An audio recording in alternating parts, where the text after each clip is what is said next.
Break into programming to take you live to pictures out of the Poland-Belarus border, where we understand that Polish authorities have used tear gas, stun grenades and water cannon, as well as warning shots to try and repel an attempt by migrants who are there to force their way across the border. Let's listen in to what's happening. They said that they are ready to receive these refugees. The Belarus president said that his country is ready to open an airlift to let these people arrive to Munich if they, as he said, the German authorities are serious in their statements. And the whole situation is complicated. And just to let you know that is the Al Jazeera Arabic correspondent, our sister channel. He is the reporter right there on the ground. So we're listening in to what he has to say as he's describing the situation that's unfolding right now. Belarus forces never attempt to take any action or to prevent them to reach the siege between the fence between Belarus and Poland. This is quite astonishing because they are only watching, they are only monitoring. They are there on the other side.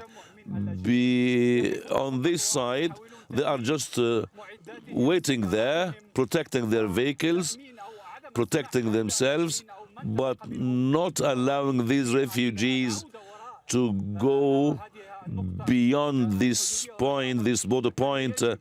And I think we need to mention this because this has raised a lot of exclamation marks.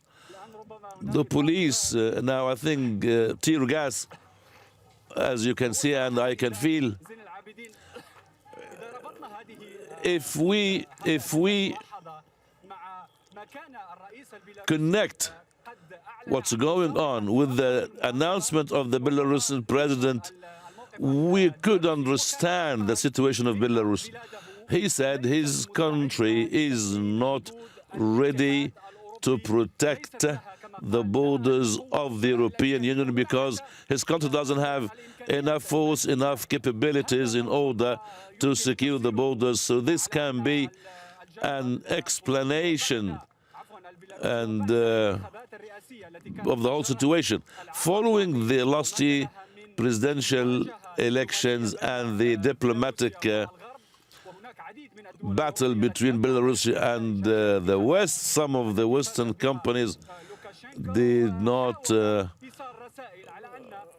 recognize and admit the result of the presidential elections. So he said his country is not ready to protect the borders of the European Union. If the European Union wants to protect its borders from the refugees, so he has to finance and to provide the financial capabilities and to go into direct talks with the authorities of his country. The foreign minister of Belarus, Vladimir Makey, and Joseph Borrell talked a few days ago. Also, contacts between Lukashenko and Merkel yesterday. Probably this is the aim of the Belarusian authorities because of the whole situation.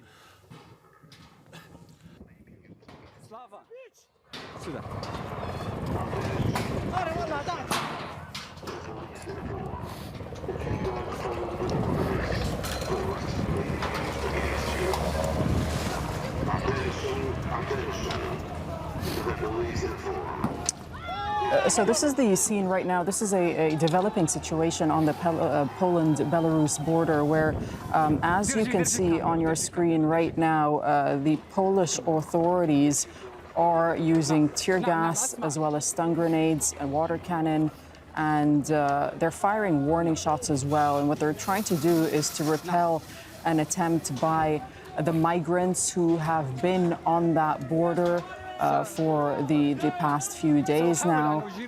They're trying to stop them from crossing across the border, and that is Al Jazeera Arabic's correspondent right there in the thick of it, at the scene.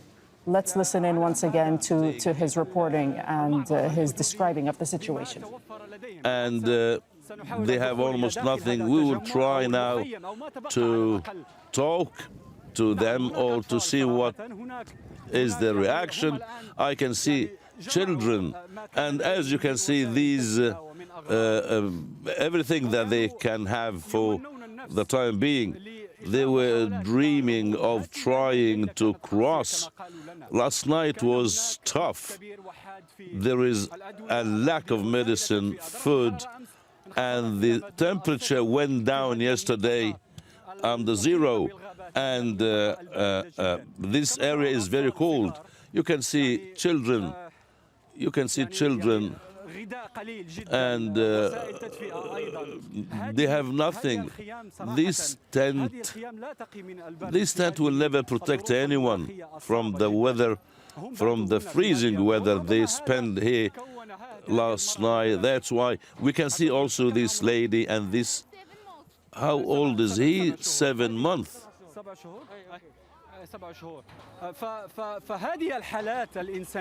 These are very humanitarian cases, difficult ones. We didn't sleep since yesterday. Our feet are freezing. And the only word that we can hear is attention, attention, attention. And we have kids, we have wives. Nothing happened. If they don't want to allow us, then let them return us back to our country. We did not eat for 5 days. Only food is little and available for women and kids. We need a safe place. We need a safe country. People say that we are rich. No, we are not rich. We need a stable country where we can live and establish ourselves. Everyone wants to work and wants to study. Families did not sleep the whole night yesterday. Last night, look at our hands, look at our fingers, freezing. No media is here to see what is our situation.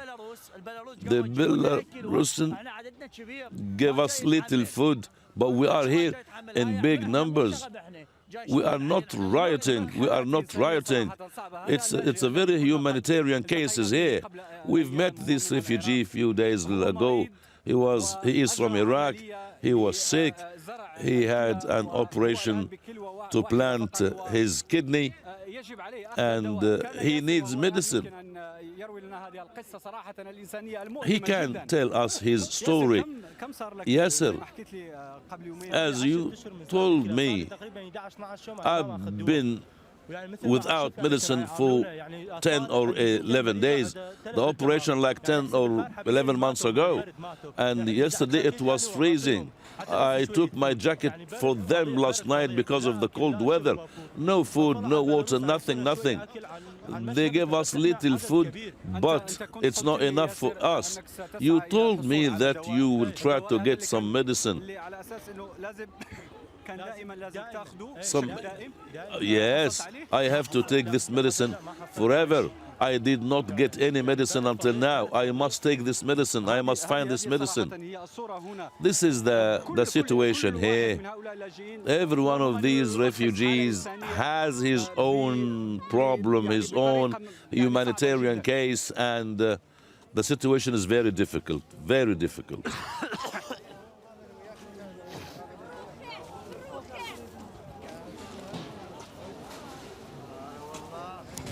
Once again, these are exclusive pictures coming to us here at Al Jazeera with our coverage of this developing story with Al Jazeera Arabic's correspondent on the ground right now on the Belarus-Poland border, describing the dire humanitarian situation for migrants who are stuck there. Let's listen in once again.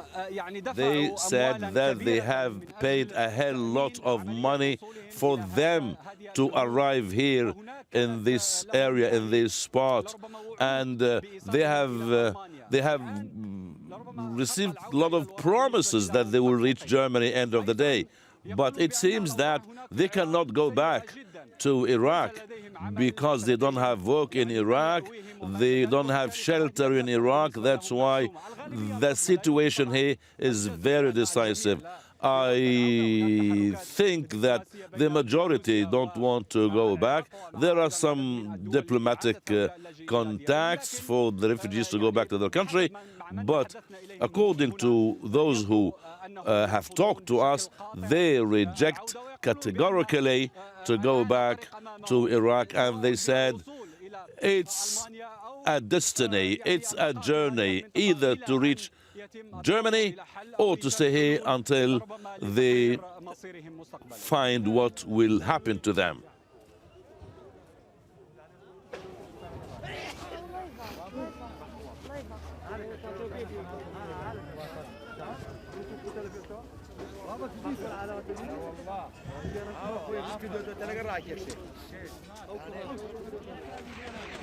The authorities in Belarus have distributed these tents, and as you can see, the tents can never protect anyone from the cold weather here. It's freezing, particularly during the night, and they distributed light meals for women and children, some milk, some bread, some cans, some wood for heating, some milk for the children, and they also offer some little urgent medical assistance. There are so many cases where the fingers have been frozen. Pregnant women went into coma, and the situation is not enough, and let's say the help is little. The president of Belarus said that his country cannot increase the assistances because they don't have enough, and he urged the Europeans to intervene.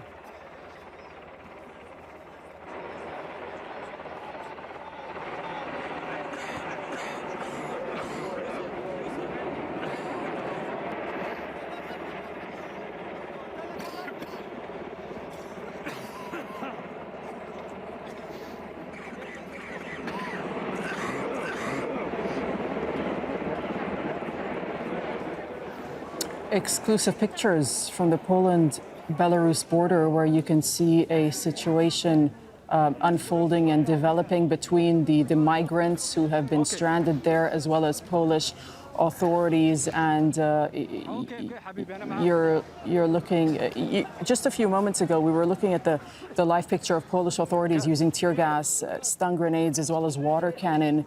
And what they're doing is they're trying to sort of disperse the migrants and repel the migrants' attempts to force their way across the border, reportedly. Let's listen in once again.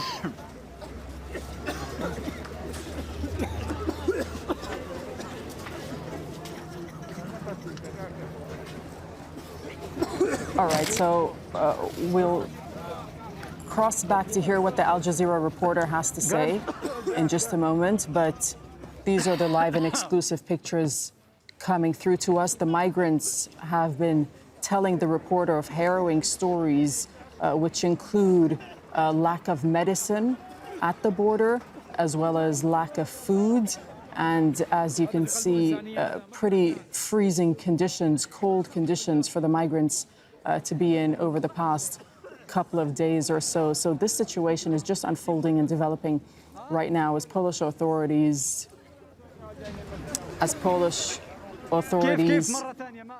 use tear gas and stun grenades and water cannon to try and disperse the migrants currently at that border. Let's bring in Step Vasin right now. Step is joining us from Kuznica. That's near the Polish side of the border with Belarus.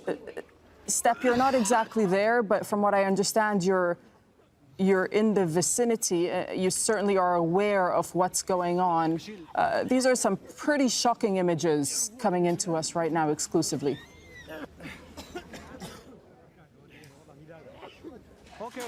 Dramatic scenes right at the gate of the European Union here at the Polish border. Of course, pictures that will not go down well here in many European countries, a real clash between the Polish border guards and migrants and asylum seekers on the other side. Of course, these are images that are now filmed and spread also by the Belarusian state media. Russian media are there as well. These are, of course, also images that the Belarusian authorities want the world to see, that the European Union is treating asylum seekers and migrants this way, this harsh way. Let them there in the cold, not letting them in to seek refuge here at this side of the border. There's a lot of tension here as well. Lots of police, exactly 3 kilometers away from where this is happening. The Polish government has imposed an emergency situation, meaning that they have restricted the access 3 kilometers away from us now. This is all unfolding quite rapidly. It seems there's going to be a force onto this border. It was being reported days ago already that there would be this so-called storm at the border. Of course, migrants and asylum seekers have become increasingly desperate. They've been repeatedly told that they can go to Germany easily. The Belarusian authorities have also said that they will go to Germany, that they will be accepted by Germany. These stories have been spread around, so of course they are very desperate to get there. It's extremely cold here now. The winter, of course, has started, and there are not enough means there. In the meantime, there are diplomatic efforts going on between the Belarusian leader, Alexander Lukashenko, and Germany directly. He has been speaking to Angela Merkel once yesterday, a very significant phone call, because nobody in the EU wanted to talk to Lukashenko since he was accused of orchestrating his re-election last year. But now they're negotiating with him to see if there's an end to this crisis. And he announced this morning that he will have another phone call probably today. Step, you're covering the story, and I know that you've seen firsthand the condition of the migrants, and we just heard a few moments ago live on our air exclusively one of the migrants speaking to Al Jazeera, describing that there was pretty much no medicine. He was saying that there was bin for them. It's been a very, very desperate, and these are people are still at the Belarusian side in a camp. Of course, the situation there is really bad, but so police is really heading to this border situation right now.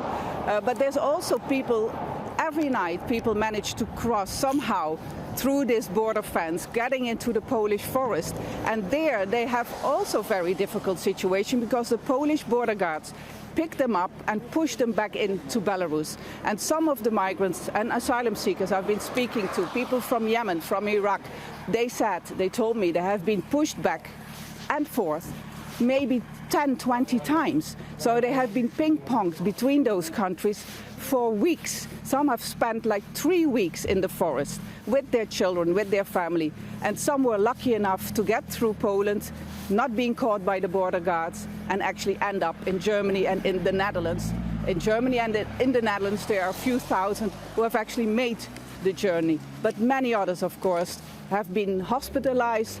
Some have died. There's also now, today, this morning, a report from a father of a Syrian boy who also died in the forest. He is blaming the Polish authorities for his fate, because the Polish authorities have not done anything to help them. And Step, as we continue to watch these exclusive pictures, do we know what exactly sparked this confrontation? Well, what sparked it exactly this morning is not clear. The Belarusian state TV says people are increasingly hungry, they're increasingly cold, they're desperate, so they made an attempt for the border fence. That's their explanation. It's not clear exactly. Many journalists, also international journalists who are at that side of the border, can't get to the scene at the moment. So it's very difficult to verify exactly what sparked the conflict. But it was rumored to be happening for a couple of days already. There were increasingly reports and also spread around among the migrants and asylum seekers that they could go to Germany yesterday or they could go to Germany today. So they've always been hoping the gate will open. That's exactly what has been promised to them. So of course you can understand the mindset that they've been waiting there in this very dire situation and hoping that something will happen. And that's probably what sparked the conflict this morning, this riot. The first time that the Polish border guards had really used violence, have used water cannons, they have used stun grenades. We actually heard warning shots, not clear where they came from, but there has been this serious clash at the border right here behind me. Step, just earlier today, as we were talking earlier on, actually, the Belarusian leader, Alexander Lukashenko, had said that he wants to avoid what he called confrontation over the migrant crisis at his country's border with Poland. I mean, we'll obviously wait and see what reaction comes through to this developing situation right now, but how do you think these authorities will be looking at this situation?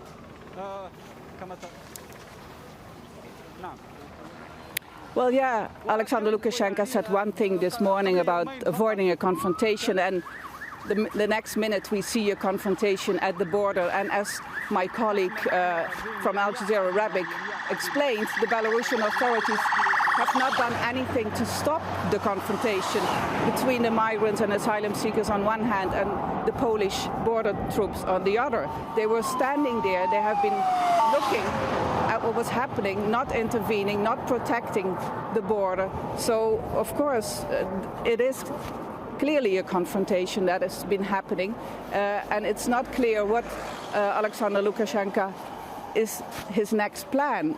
We know that he's been talking to Angela Merkel. Maybe there's going to be some kind of solution. They had a very long phone call yesterday, which is significant, 15 minutes. So, and he will have a next call, he said, because there's been an offer on the table. It's very interesting, of course, to find out what exactly has been offered by the EU, because the EU didn't want to give in to this crisis, because they said he has masterminded it. Lukashenko has masterminded this crisis in response to the sanctions that the EU has imposed on him. So while I'm speaking, you can see that increasingly police is rushing to the border to enforce the border, because of course Poland is very worried that there will be this breakthrough, that people will actually break through this border and come into the country massively. And that's the main fear that they have had here for the last weeks, and increasingly now today.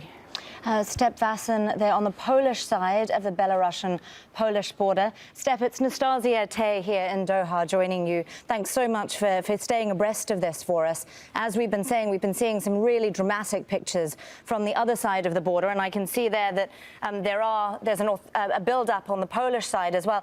Step, I'm curious, we've been hearing reports now for some days that the Belarusian side, the Belarusian authorities have actually been encouraging people to go to the border, literally showing people the way through the forest, even handing out wire cutters.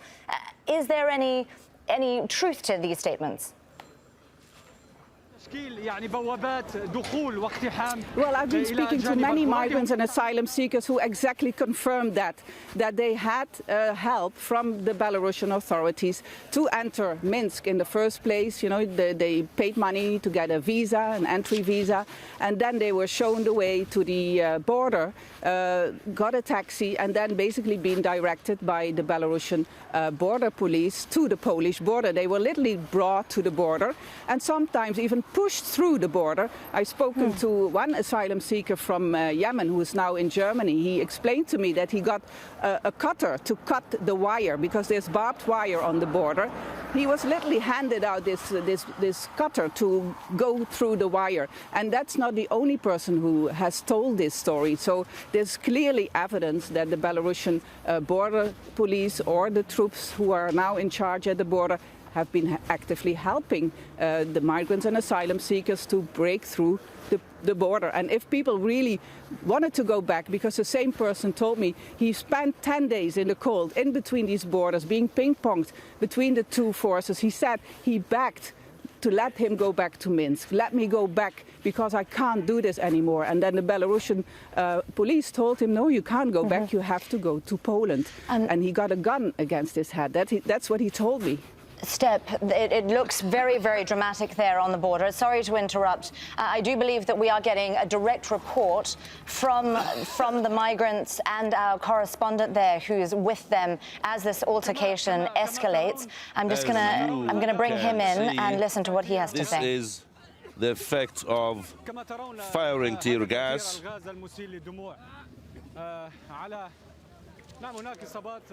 Yeah, there are some injuries, and everyone has withdrawn. As you can see, this spot over there is empty now because everyone withdrew because of the heavy firing of tear gas and the heavy use of water cannons.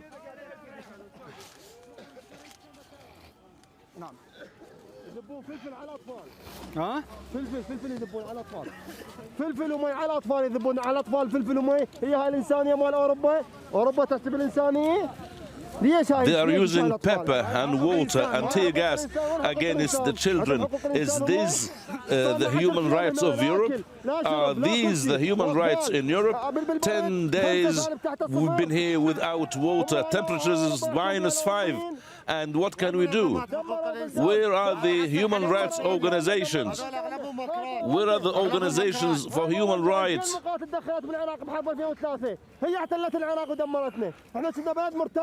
We were a good country. They have invaded Iraq in 2003. What will happen if you are not allowed? We've lost everything. We've sold our cars. We've sold our houses. They destroyed our country. They destroyed our country. And now this is the human rights. Where are the human rights? Where is Europe? The situation is very critical. And the most affected people are the children and the kids. You can see now this child.